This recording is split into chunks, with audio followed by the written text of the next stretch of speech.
आकांक्षा जी, Germany से। राधे राधे। राधे राधे महाराज जी।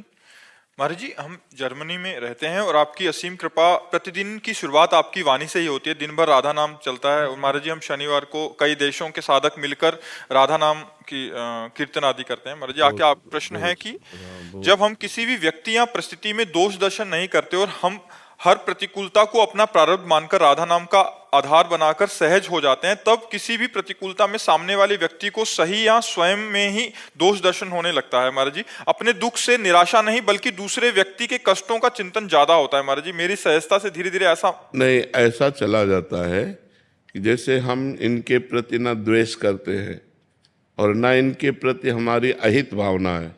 अब ये हमसे द्वेष करके जल रहे हैं तो ये इनका स्वभाव है और इनको जलना चाहिए, क्योंकि जब जलेंगे तभी इनको महसूस होगा कि मैं गलत हूँ, मेरा हृदय जल रहा है। हमको उससे दुखी नहीं होना चाहिए। हमको दुख तब होना चाहिए जब हमारी किसी क्रिया से, हमारी वाणी से इनको दुख पहुँचा, तो हमें पश्चाताप होना चाहिए कि हमने गलत किया, आगे से नहीं करेंगे।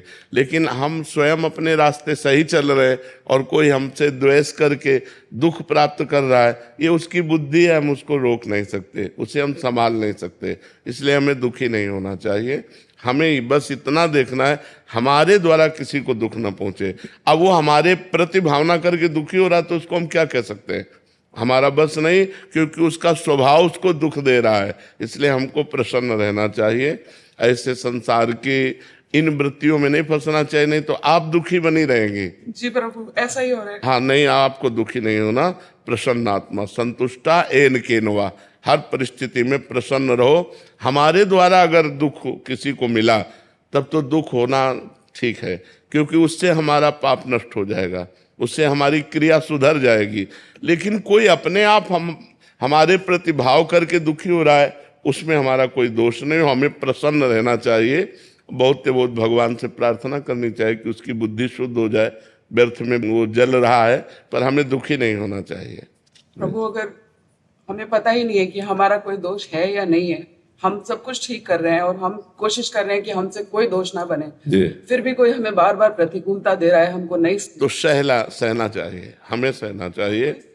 हाँ, उमा क्षमा सापो ते भारी, अपने कर्म जाय अपकारी। जब आप सहोगी तो आपकी सहनशीलता उसके स्वभाव को नष्ट कर देगी, उसको ठीक कर देगी, उसका दंड उसको मिलेगा।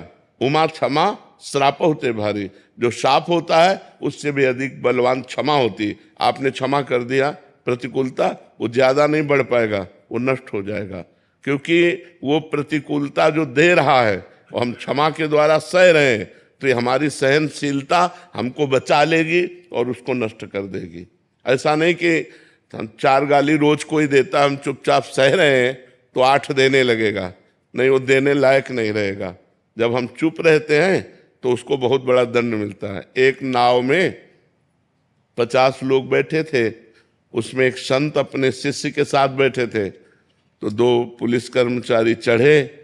उस समय, पुराने समय में संगीन लेके चलते थे, जिनमें चाकू पर लगी हो ऐसी राइफल लेके चलते थे। तो नजदीक गए और संत के शिष्य से कहा, और शकील तो वहां जगह नहीं थी, तो एक बूट मारा। वो नंगे पैर बैठे थे तो बूट से उनके पैर में मारा और कहा साइड हो। वो कोशिश की लेकिन जगह नहीं थी। फिर एक थप्पड़ मारा, वो कुछ नहीं बोले क्योंकि साधु थे, शांत चुपचाप सह गए। अब नाव किनारे पहुंची तो पानी 2 हाथ जहां नाव नहीं जा सकती, तो उन्होंने राइफल को ऐसे किया और ऐसे करके छलांग मारना चाहा।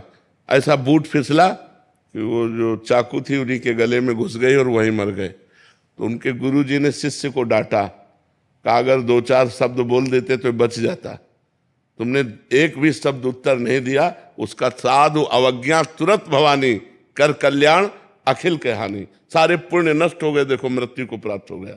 उमा क्षमा सापौते भारी, यदि आपको कोई सता रहा है तो आप चुप हैं, ये चुप उसके लिए बम का काम करेगा। अगर हमने कुछ बोल दिया तो बचत हो जाएगी, अगर हमने बोला नहीं तो उसको भोगना पड़ेगा और तत्काल कोई न कोई उसके ऊपर अटैक होगा, काल का, माया का, कि वो झेल नहीं पाएगा। ये सिद्धांत है।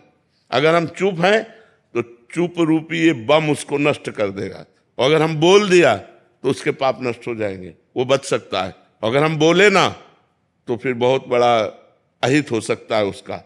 तो हम ये न सोचे कि जो हमारे साथ प्रतिकूलता, गाली दे रहा है या हमें परेशानी कर रहा है, यदि मैं इसका उत्तर नहीं दिया तो कल ये बढ़ करके करेगा, नहीं, कल करने लायक नहीं रहेगा। क्योंकि परमात्मा है ना, वो देख रहा है